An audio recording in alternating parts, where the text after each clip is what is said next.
Okay, so returning here now, uh, the various items here involving these different types of capabilities and understanding and cogs and how the different things work and how these end up basically relating to things. These are base understandings, and each one of these seats and items can change into different colors and have different types of symbols on them, and you can touch them and they'll expand, and you can see all this. These are just beginning set points. So what we're doing here partially is we're going to the quantum city intelligence type of understanding. It's the new quantum intelligence as we're going to it, and a lot of people don't understand that. I'll explain more about that later. So this is bracing everything to have the parameters in place to go to the new forms of advanced systems that are going to come into being. So we're already encompassing the understanding of slated upgrades being, to come into this. So when you're trying to understand all this different stuff about, criminology and all this other stuff, we're in a brand new world. The data wise is that we're literally at this no more secrets type of stuff.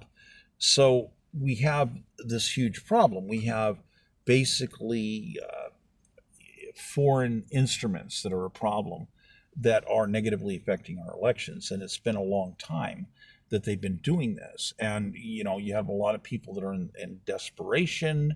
They're doing all kinds of things. They're trying to grab forces from wherever they can.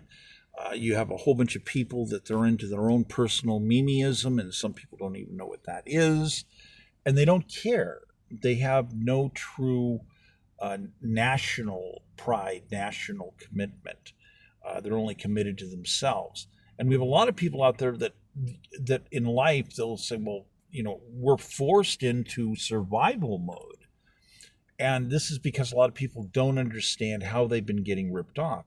It's not taught in the schools. The schools for decades have not been teaching anything close to what's actually going on.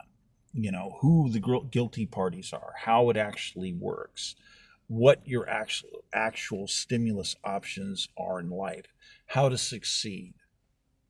All of this has been purged away from education, and most of it is due primarily to European instruments, basically. So the European instruments have the vast majority effect on negativism because these are mechanisms that are diabolically opposed to the Constitution of the United States, because we the people, originally us the stewards, which is what we the people actually means originally, because we the people was not a bunch of people who were illegal aliens, so to speak. We the people were the people who, yes, some of us came from other places, but we became American. It became a brand new creature.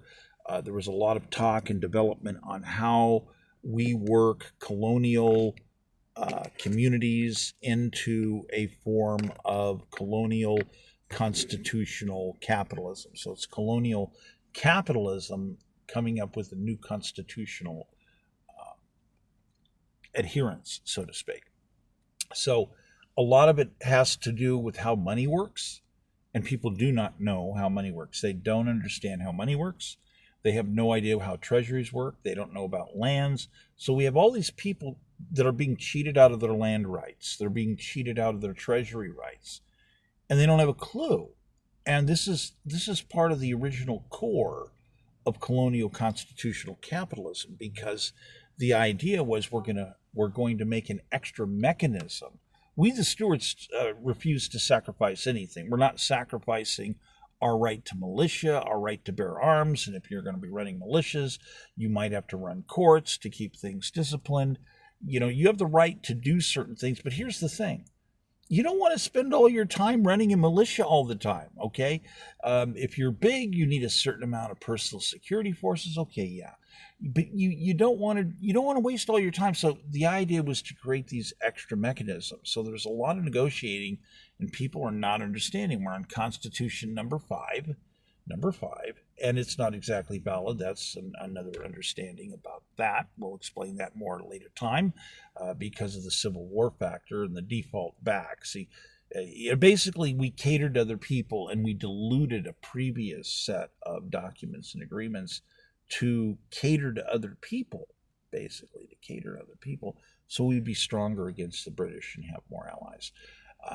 But so then all of a sudden we eliminate slavery, for instance, which means that these various clauses end up getting eliminated. So there's no reason to basically have allowances for those anymore. So restoring the stronger versions of the Constitution elements are important, but they were never truly abandoned as far as the ultra strong Stuart aspects. So there's all this controversy and problem over. They ended up having problems with the Treasury. They end up making the Fed. That's very complicated to explain to people. Sometimes they can ask a lot of questions, but if I try to simplify it, we're supposed to have unlimited access to the Treasury. But of course, when you start the country, yeah, you have unlimited access to the Treasury. Okay, yeah, look, okay, fine. We don't have any currency. Oh, print some. Well, nobody respects it. Okay, now what? I can explain how you developed that much better. But we had wars. We had all these things we had to deal with, which were draining upon us moving forward.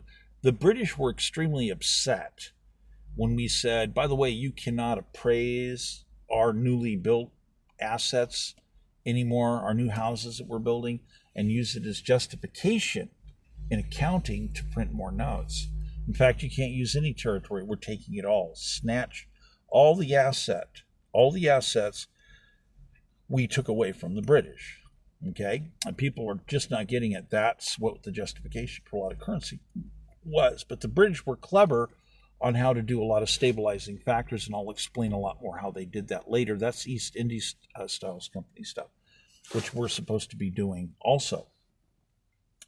But you end up having all of this stuff where we were bogged down because of wars, and we were not optimally efficient. We were becoming incredibly efficient. It was a fantastic optimization, and we got to the point where literally 50% of the shipping around the world was coming to the United States, 50%. And the British and even other European countries flipped out. They looked at us and they're like, wow, what's going on there? And they'd scratch their heads. They go, I don't understand. They don't have the population compared to the rest of the world to explain why 50% of the shipping would be going to the United States. How is this possible? What's going on here? And people didn't. I'll explain how the commerce of that is in some other instances, but I wanted to move forward with a lot of different other stuff here to explain more about why certain things happen certain ways and what the players are. Mostly all in brush strokes, sadly here, folks, in brush strokes to understand it, because we have basic criminology, quantification formulas that come into place to be able to make these types of mass tactical tables to understand how to run things. So this is, part of this is the project to get things where we have a permanent, forward-moving mass model system to constantly guarantee stimulus of economy as opposed to having other people intrude. So the major problems that we're deal with parties who they're diabolically opposed to the Constitution. They want to use taxation. Taxation is always a weapon. Taxation is destabilization. If you tax people, what does this mean? They have less resources. If they have less resources, that means they have less options to accelerate at max pace for developing new hard assets. And the developing of new hard assets means more assets. And if you have more assets, that means your currency is stronger. That means you can have justification to print more currency. So, people are misunderstanding this thing about stimulation. So you have people getting elected into office. They don't have a clue how to do actual stimulation. And you'll hear them all the time. Oh, we're going to do a new stimulation package. And all of a sudden they propose all these taxes. And you go, what is this? Oh, it's our new stimulation. No, taxation is not stimulation. That's destabilization. So this is a way to quantify an understanding of what's wrong with those things. And by the way, how many of them are crimes? This is something some people don't understand, that many of these practices that we have people in government doing are criminal. They're criminal. So, and there's a gross imbalance when we're looking at the different levels of government. We have extreme problems at municipal levels, which is the local level. They're being cheated. Municipal governments are being cheated. And a lot of people look at me. You can't tell them that. Well, I'm into quantification here, and the plan is for us to stimulate, and that has to be down at the minimum level of the city, at the minimum level of the municipal governments. We have to be able to stimulate and provide opportunities for people's lives, because that's where everybody lives. That's where we're at. That's where our families are at. This is what's going on. So I have to be honest about these things as I'm moving around explaining things. So as we're dealing with these problems with more and more people running for office, it's a memeist game. So you'll have people, they want to bring in people from foreign countries. They want to sneak them into the voter rolls. Basically, this is criminal intent. There's no future for sanctuary cities. There's no future for these people. There's not going to be any jobs for them. And as it is, they're flooding the market, and they're stressing everything out. And people in life that had opportunities are basically having their lives disintegrate, and they're being helped in other ways. So as you have more and more taxes coming into play, you have people that are homeless now, and they're hidden. Many of them are hidden. They have nothing to do with alcoholism. They have nothing to do with the drug problem. They're straight out victims, because every time someone makes a series of laws, you have to remember these different taxes and permits and regulations, all this stuff, sometimes they overlap. That's right. Sometimes they overlap, and some people get taxed more than others. We don't have an equal taxation. And some people say, we want to do flat rate. That would be equalized. That's closer. That's closer. But so to emphasize that people are not realizing the massive overlapping areas where some people are getting hit with more burden than others. We literally have some people that they're expected to pay $90,000+ a year as an average tax permit, fees, regulation, etc. requirement per person. So you have a lot of people, they can't possibly do that. So if someone says, well, we want to do a new mileage tax, why? You don't need it. It's just totally unnecessary. And it's so they want to do this and put it on renters and everything else. 16,000 per unit per year. I mentioned this earlier. Well, that's never going to equate. Well, these are people that you have to look at certain realities and realize we have certain people that are desperate. These people are desperate to maintain control. And these people, it's almost like they're crackheads or something, like they're serious drug addicts, and they're addicted to socialism. They're addicted to communism. They're addicted to Marxism. They're true believers. These are cult members, okay? And these people have been indoctrinated by lecture after lecture after lecture of material, programming their brains into a series of false ethics, to the point where it is a spiritual belief system for these people. So they're literally walking around having the false instillment of a false faith. They have a false faith, so to speak, if this means anything to some people. So literally you can look at some of these people and it's blatantly obvious. It's like you can see, they're associated with this and that. And every so often you'll run into people and you'll look at them and you go, your head is full of Karl Marx. It's blatantly obvious. You're walking around with Marx in your head.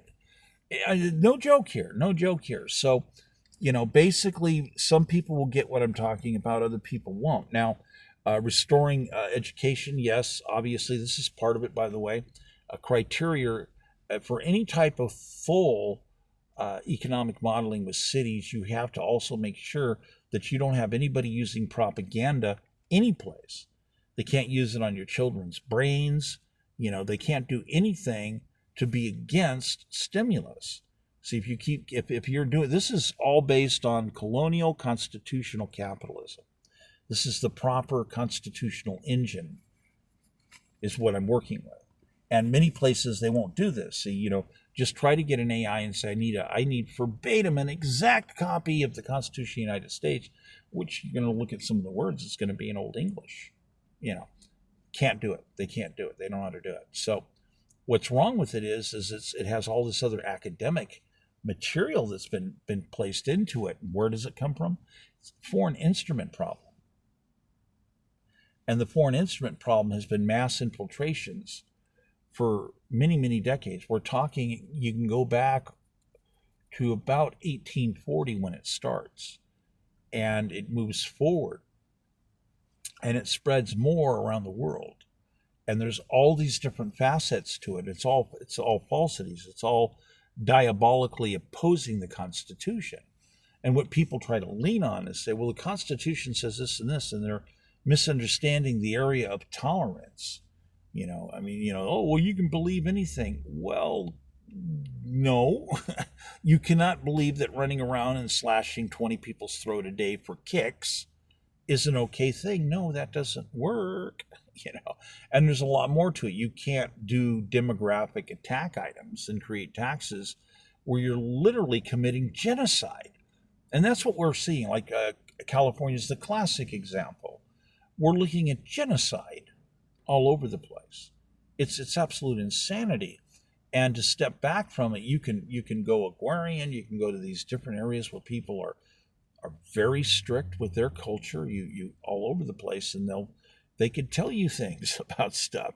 And some people might scratch their head and not quite understand. But one of the easiest ways to compare California's homeless problem is to go talk with Eskimos and people in Greenland, okay, which are pretty much Eskimos still, and say, yeah, they're genetically tied, by the way, and sit there and say, well, what is up with California? You can talk with them quite a while, and if you break out the key points that are there, that are the common between all of them, you're going to end up with, for thousands of years, we have always built structures. We'd build our own structure over our own hands, with our own hands over our heads, to save our lives. This is something you just have to do to live, basically. That's banned in California. You're not allowed to build structures over your head with your own hands. If you go look at all the laws, no, that's all illegal. All of these laws that have been created are illegal. They go against the very nature and laws required for human beings to simply survive. So these things are all diabolically opposing colonial constitutional capitalism. And it's important to understand this because they just keep growing further and further and further away. A minimum permit cost, $42,000 in California, I think it is. In all but, I think there's 4 areas that it's not that high, and there's 2, maybe 3 areas where they'll work with you. It's really kind of interesting. It's a different system. So all of these different ridiculous items were invented and put upon people to stop them from being able to make housing to save their own life. Well, basically, this attacks the number one solid asset growth area. You have, what are solid assets? Oh, your home. Okay. Today, your secondary asset after that is usually a vehicle with most people. And some people, you might have a shop, a business, this, that, all. So all of these regulations are ridiculous. Many of them, they never needed to exist. And some of them, the idea of health and safety was something that was provided from the standpoint of coming from other general coffers, where it was provided for free. In other words, a health inspector would walk around, that was for free, okay? And if there was a problem, too many people are sick, okay, we need to get people over here, help these people to the sanitarium, yada, yada, or to, a medical facility. Building inspection, again, these were not charged items. They would run around for safety and go, okay, there's this and that. And if upgrades needed to occur with buildings, people would get together and try to figure out ways to do this. You had people that would do barn raising. These people, they had their barn burned down, or they don't have one, they need one. Oh, let's get together, throw a party, and the neighbors, they'd all get together and help sponsor people to come up.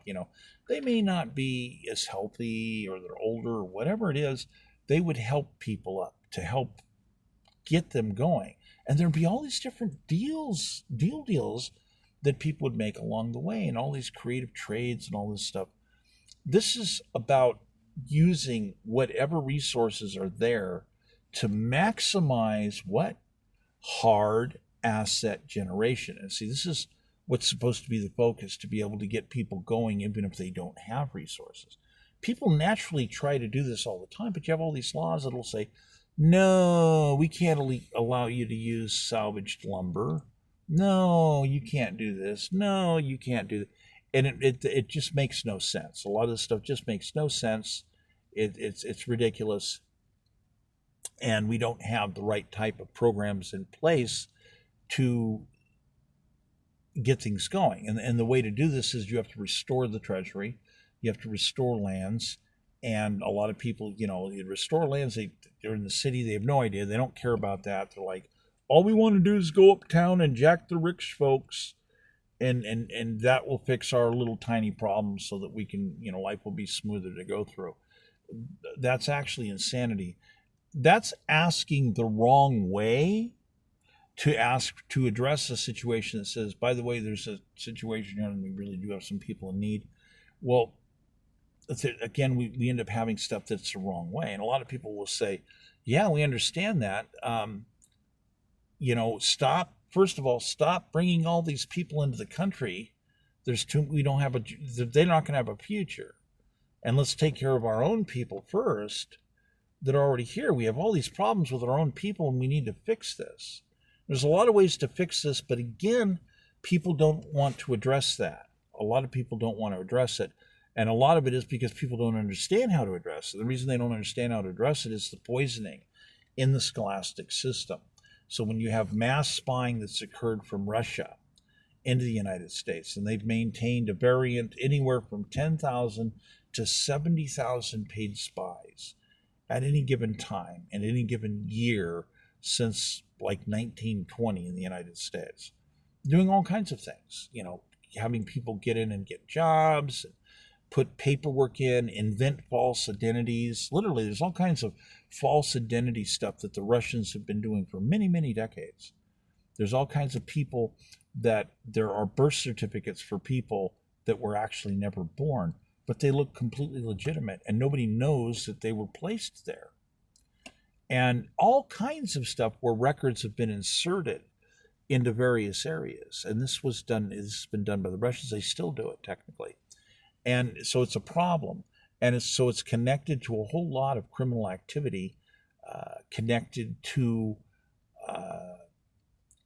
socialism, communism, Marxism, whatever survives there.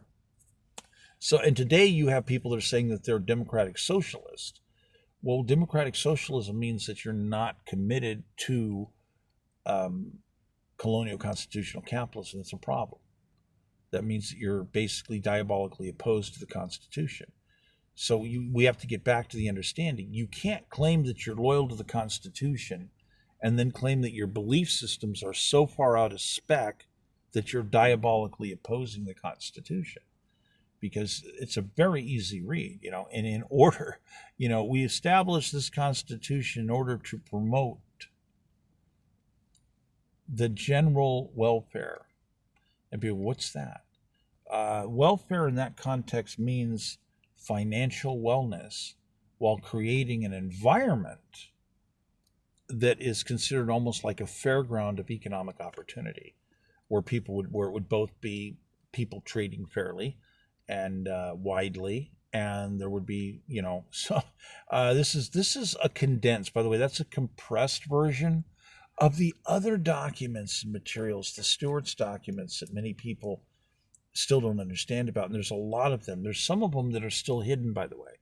There are Stewart's documents that are hidden because you have people that are along the lines of Stewart families that are scared to death.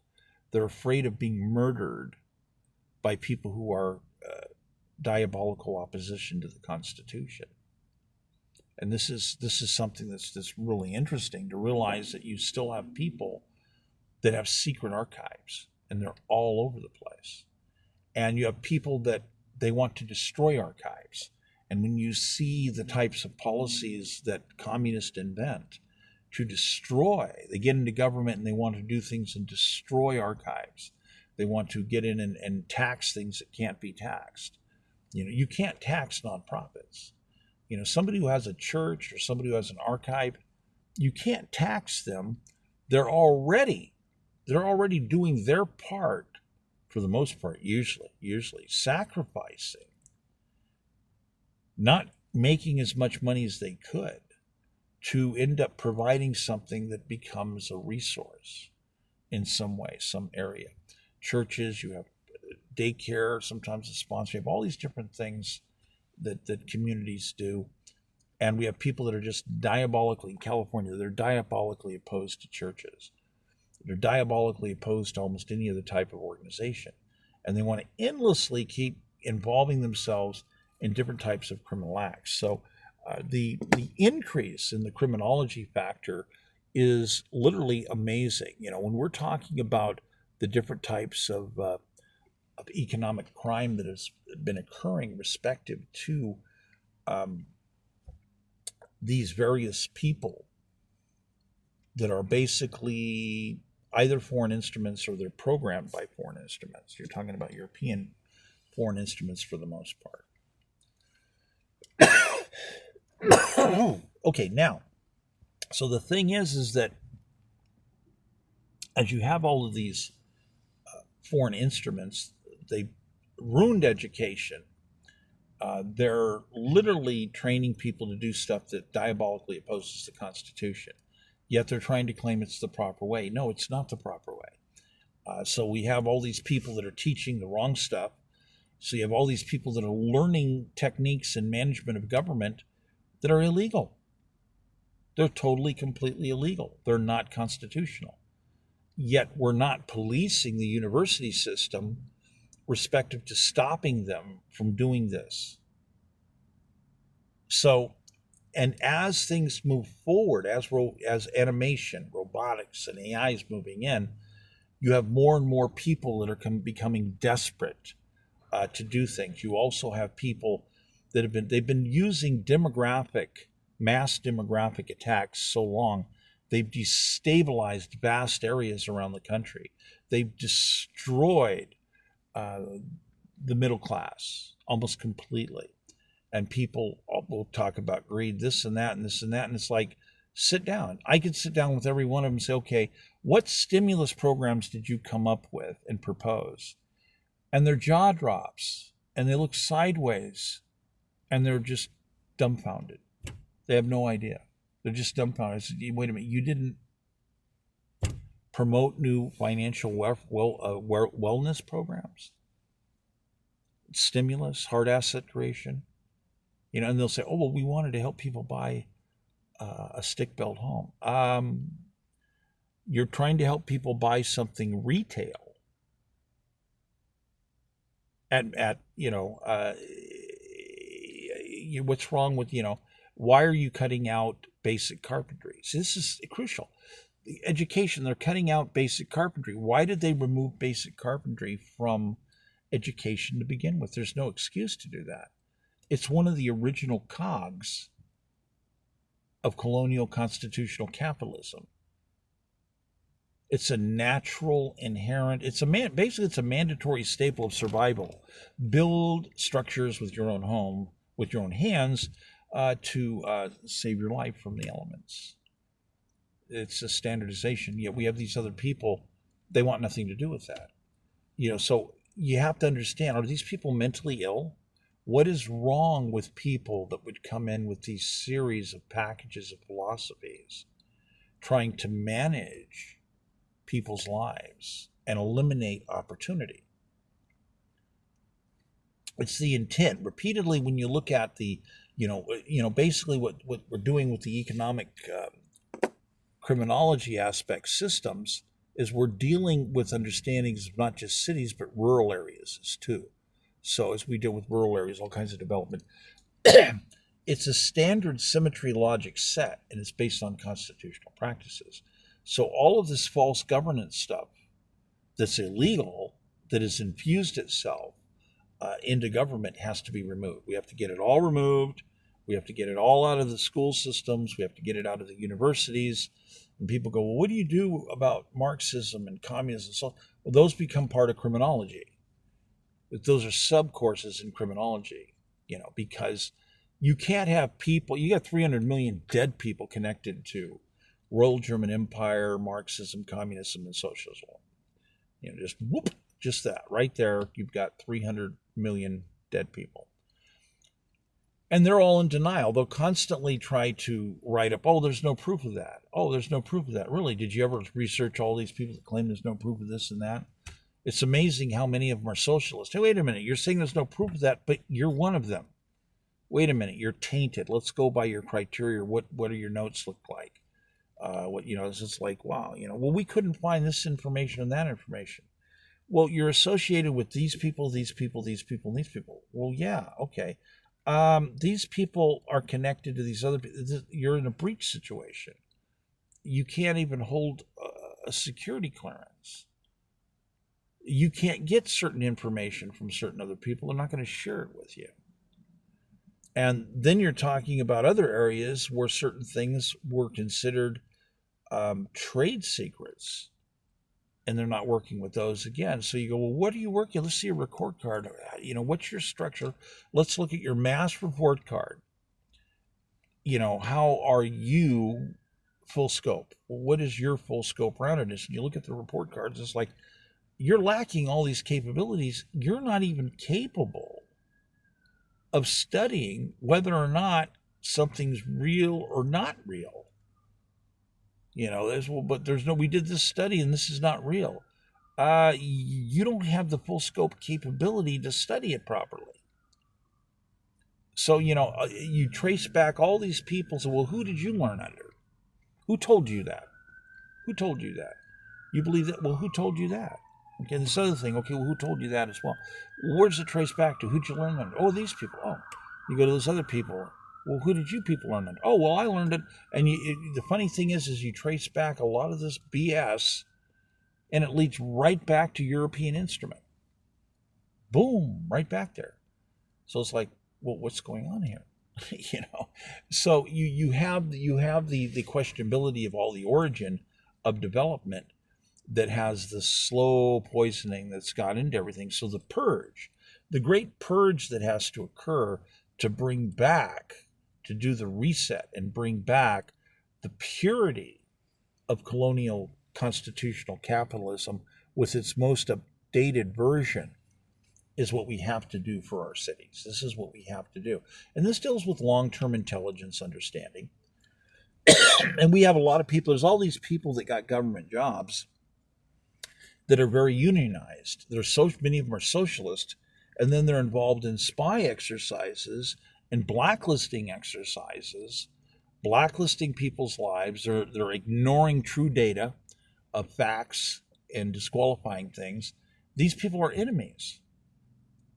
The FBI, I remember in 1 year, the FBI fired 187 people. I looked at the statistics. There was one case, there was a room that was breached. There was only 4 people who had access to it. They determined that through videotape and this other stuff, security, that there were, and shift time, that there was only 2 people that were in there within a 4-hour period that could have breached the computer. And the computer also had its logs screwed up, so you couldn't tell exactly which person did it. So they fired both of them. And of course you have a bunch of people said they're innocent. So they fired both of them because it was the only way they could be sure to heal the national security problem. And say it's unfortunate, but it's the only way we see it. So this is truly unfortunate, and some would say wrong. By the way, there's ways to fix that, but you have to deal with specialized techniques. So you have to be willing to go under pharma techniques and lie detectors and all this other stuff to see which is what and everything. It's expensive, but so for convenience sake, but this happens all the time. Moving forward here, this happens all the time, and it's not a funny thing, so to speak. I'm coming up on something. I'm going to do another break, go to part 3, try to keep these around a half an hour.